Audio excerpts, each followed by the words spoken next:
Hello, இன்றைக்கி நம்ம சேனலில் புதுசாக ஒரு சைட் டிஷ் பார்க்க போகிறோம்.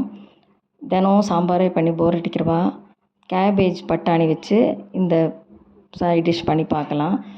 இது சாதத்துக்கு போட்டு சாம்பார் மாதிரியும் சாப்பிட்லாம், இல்லை சப்பாத்திக்கும் தொட்டு சாப்பிட்லாம்.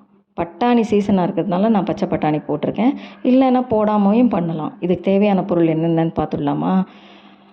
ஒரு 200 கிராம் கேபேஜு நல்லா அலம்பி கட் பண்ணி வச்சுக்கணும் பொடி பொடியாக. அப்புறம் ஒரு 50 கிராம் பட்டாணி, அப்புறம் ஒரு 50 கிராம் துவரம்பருப்பை வேக வச்சு குக்கரில் எடுத்து வச்சுக்கணும், நல்லா மசிச்சு. அதுக்கப்புறம் ஒரு சின்ன ஒரு 1/4 மூடி தேங்காய் அது வச்சுக்கோங்க. அதுக்கப்புறம் ஒரு 1½ டீஸ்பூன் உப்பு, ஒரு கட்டி பெருங்காயம், அவ்வளோதான் தேவை. இப்போ நம்ம என்ன பண்ணுறதுன்னு பார்க்கலாமா?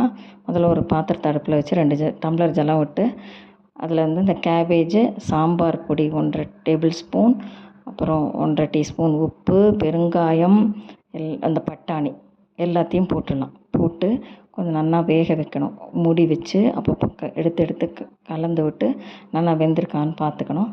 அப்புறம் கொஞ்சம் நேரம் கழித்து அது நல்லா வெந்துருத்தான்னு எடுத்து செக் பண்ணணும். ஏன்னா அந்த கேபேஜ் நல்லா மசியணும், அப்போ தான் நல்லா ஒன்றா சேர்ந்துருக்கும். இல்லைனா தண்ணியும் காய் தனியாக இருக்கும், அந்த ஜலம் தனியாக இருக்கும். அந்த மாதிரி இல்லாமல் நல்லா வெந்திருக்கான்னு பார்த்துக்கணும். அதுக்கப்புறம் இந்த தேங்காயை கொஞ்சம் மிக்சியில் நல்லா நைஸாக ஜலம் விட்டு அரைச்சிக்கணும். வேறு எதுவுமே சேர்க்க வேணாம், வெறும் தேங்காய் மட்டும் அரைச்சிக்கணும். அதுக்கப்புறம் இது நல்லா வெந்துருத்துன்னு தெரிஞ்ச உடனே அந்த பருப்பு வேக வச்சதை போட்டுட்டு தேங்காய் அரைச்சி வச்சதையும் போட்டு நல்லா கொதிக்க விடணும். கொஞ்சம் நேரம், ஒரு 5 நிமிஷம் கொதிச்சதுன்னா. அப்போ ரொம்ப கொதிக்கக்கூடாது, அப்புறம் தேங்காய் அப்படியே திரிஞ்ச மாதிரி ஆகிடும். அதனால் கொஞ்சம் கொதித்த உடனே ஒரு 2 கொதி வந்த உடனே அணைச்சிட்டு, அப்புறம் இழுப்பு கரண்டி வச்சு அதில் எண்ணெய் விட்டு, நல்லெண்ணெய் விட்டு கடுகு பெருங்காயம் போட்டு தாளித்து கொட்டணும். அவ்வளோதான். இது ரொம்ப ரொம்ப சிம்பிளான ஒரு சைட் டிஷ்ஷு. நீங்கள் யாரும் பண்ணியிருக்க மாட்டேன், புதுசாக இருக்கும்னு நினைக்கிறேன்னா. நான் அடிக்கடி பண்ணுவேன், எங்கள் மாமியாரும் பண்ணுவாள், அதை அவள்கிட்ட கற்றுன்றது தான் இது. இது ரொம்ப நல்லாயிருக்கும். இதே காலிஃப்ளவர் வச்சும் பண்ணலாம். காலிஃப்ளவர் பட்டாணி 2 சேர்த்து போட்டால் ரொம்ப டேஸ்ட்டாக இருக்கும். அது சீசனில் அந்த மாதிரி பண்ணலாம். நீங்கள் இல்லை எப்பவும் கிடைக்கிறது கேபேஜ், அதனால் கேபேஜில் எப்போவுமே பண்ணலாம். காலிஃப்ளவரில் பண்ணாலும் ரொம்ப நல்லாயிருக்கும். 2மே சப்பாத்திக்கு ரொம்ப நல்ல சைட் டிஷ் இது.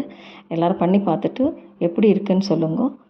இந்த ரெசிபி உங்களுக்கு பிடிச்சிருந்தா லைக் பண்ணுங்க, ஷேர் பண்ணுங்க, சப்ஸ்கிரைப் பண்ணுங்க. தேங்க்யூ.